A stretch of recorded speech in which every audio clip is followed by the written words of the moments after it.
If the 2004 Tour was marked by anything, it was by an epidemic of crashes.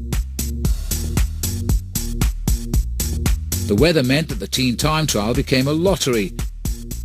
US Postal, though, were once more in awesome form. The blue train was well and truly rolling. He's back where he's been for 5 years, the leader of the Tour de France. In the yellow jersey, Hincapie enjoying the victory. Look at his face now, Lance coming to the front. Look at that smile. It's incredible. As wide as the Pacific Ocean as he crosses the line. Armstrong was back in yellow, but he and the rest of the riders were feeling far from secure, as danger, it seemed, lurked around every corner.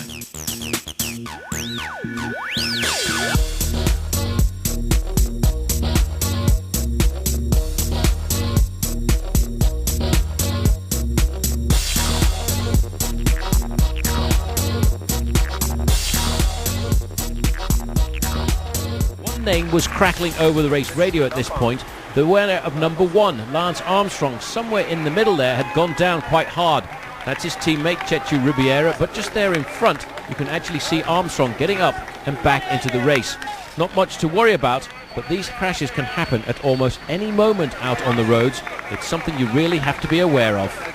This is Tyler Hamilton here now, and he is in big trouble. As soon as the race reached the mountains, there was an immediate shakeout among the contenders for Armstrong's yellow jersey. Several of the old guard were dropped unceremoniously. The riders are being spread eagle, dropped from the group. We have seen Tyler Hamilton in trouble, Levi Leipheimer. Look at this, Ulrich too. The Kaiser is starting to crack. He doesn't have the acceleration, Phil. He's a huge man on a bike. He uses a massive gear. He cannot respond to the accelerations of men like Armstrong's leaders. Watch it, wait for it, because Armstrong's building here. Armstrong's realised that Ulrich is in trouble. He's getting round to grab onto the wheel of Acevedo, and once he's got him, we are being treated to the situation of 2 years ago when it was Roberto Heras that looked after Lance Armstrong to the line. He's checking over his shoulder to see... Armstrong, however, had acquired himself a new shadow, one by the name of Ivan Basso. Here he goes, he's building up for a move. As he's not seen Ulrich, he's not seen any of them. He thinks, well, I may as well go and try what happens.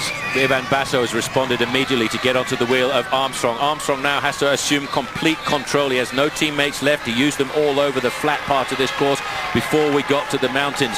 Ivan Basso, let's not forget this man has finished 5th overall in the Tour de France and been the best young rider as well. He leapt across to the wheel of Armstrong. Armstrong has not got the big gap that we've seen him get in recent years, but certainly that was a serious acceleration. He would be looking for stage win number 17 if he gets it. Basso is giving him a long lead out. Armstrong hasn't done a thing about it. Basso gets the stage win. Armstrong gets the same time, a small second place bonus. And look at this, as we hit the line, it's going to be 2:26 for Jan Ullrich. And now it's mano a mano, Armstrong and Basso, as it was yesterday. And I don't think today Armstrong will allow Basso to win, which he never did yesterday. It just didn't matter so much. And this is it. Armstrong is waiting to the last moment. He's taken no chances here. He's driving to the line now. Armstrong with a Plateau de Baille like it was 2 years ago. And the Columbia yellow jersey waiting. Armstrong wins. The crowd are cheering all of the way. Basso crosses the line in second place. They could now be first and second in the Tour de France. Armstrong is prepared. Look at that. He's on the large chain ring and he's got right across to the left-hand side. He's actually thinking about getting himself the win here. The other riders in the group are on the small chain ring. If this comes down to the acceleration, Armstrong is in the correct gear as we look at him. Look at him pushing and blowing there. He wants to stay in his slipstream as long as he can, but he's got to watch Basso doesn't buck him in, because now I think Jan Ullrich must go on the inside. He's having to follow Basso's wheel, and Armstrong's got to go. Armstrong has got to take on Ivan Basso. Ullrich is trying to break him as they go round the final bend, taking it wide. That will throw Ullrich off his pace. Lance Armstrong is going to take the stage. He had to do it. He holds on as we get the 1-2 in the Alps we had in the Pyrenees. Armstrong, yes. And in second place it was Ivan Basso. Third was Jan Ullrich. Look at the counter-attack from Kloden now. This is, they've got to respond. No reaction. No reaction. The race just got won here by Andreas Kloden. It's all over. As Kloden goes up to the line now, it's not going to be far to the finish. There is a time gap, but the man in yellow is running at him with that usual determination. Ulrich is in the slipstream. Armstrong is coming with an incredible rush, and Cloden has realised it too late. Is there any stopping Lance Armstrong in this Tour de France? And the answer is no, there is not.